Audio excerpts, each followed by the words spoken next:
রাষ্ট্রপতি নির্বাচনের রণকৌশল ঠিক করতে আজ ফের বৈঠকে বিরোধীরা থাকবেন সোনিয়া গান্ধী। সূত্রের খবর, বিরোধীদের তরফে মীরা কুমারের প্রার্থী হওয়া প্রায় চূড়ান্ত। লোকসভার প্রাক্তন স্পিকার মীরা কুমারকে সামনে রেখে কংগ্রেস পাল্টা দলিত কার্ড খেলতে চাইছে বলে মনে করছে রাজনৈতিক মহল। জগজীবন রামের কন্যা মীরা কুমারকে প্রার্থী করে কংগ্রেস মায়াবতীকে কাছে টানতে চাইছে বলে মনে করা হচ্ছে। মোদীর প্রার্থীকে নীতীশের দলের সমর্থন কংগ্রেসকে আরও বেকায়দায় ফেলে দিয়েছে।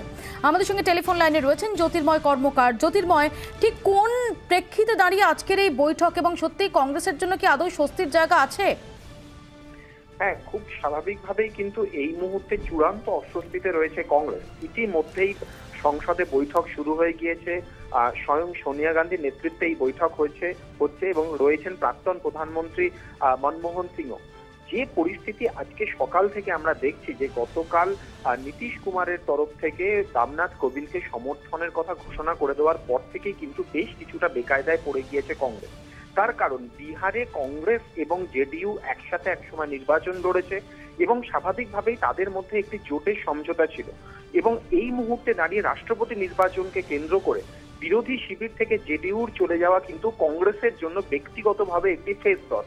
অন্য দিক থেকে দাঁড়িয়ে যেহেতু রামনাথ কোবিন্দ একজন দলিত প্রার্থী, স্বাভাবিকভাবেই বিএসপিকে তার ভোট ব্যাংকের দিকে তাকিয়ে কিন্তু মায়াবতী বলেছেন যে বিরোধী শিবিরের তরফে যদি কোনো দলিত প্রার্থী না দেওয়া হয় তাহলে তাদেরকেও ভোট ব্যাংকের দিকে তাকিয়ে অন্তত তাদের রাজনৈতিক নীতি অনুযায়ী তাদেরকেও কিন্তু রামনাথ কোবিন্দকে সমর্থন করতে হবে।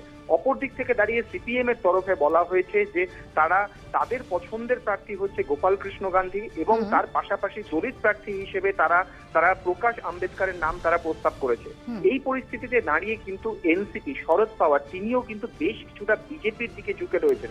সেই কারণেই আজ সকাল থেকে দফায় দফায় আহমেদ প্যাটেল, গুলাম নবী আজাদ, সীতারাম ইয়েচুরি শরদ পাওয়ারের বাড়িতে গিয়ে বৈঠক করেছেন। অর্থাৎ আমরা বুঝতে পারছি যে মীরা কুমারের নাম কংগ্রেসের পছন্দের প্রার্থী এবং এই মুহূর্তে সম্ভাবনার তালিকায় সবার প্রথমে রয়েছে মীরা কুমারের নাম। কিন্তু সামগ্রিক রাজনৈতিক প্রেক্ষাপট যে জায়গায়, সেক্ষেত্রে কিন্তু বেশ কয়েকটি নাম নিয়ে আজকের বৈঠকে আলোচনা হচ্ছে এবং মনে করা হচ্ছে যে আজকের বৈঠকের পরেই কিন্তু নাম চূড়ান্ত হয়ে যাবে। ধন্যবাদ জ্যোতির্ময় কর্মকার আমাদের সঙ্গে এতক্ষণ টেলিফোনে কথা বললেন।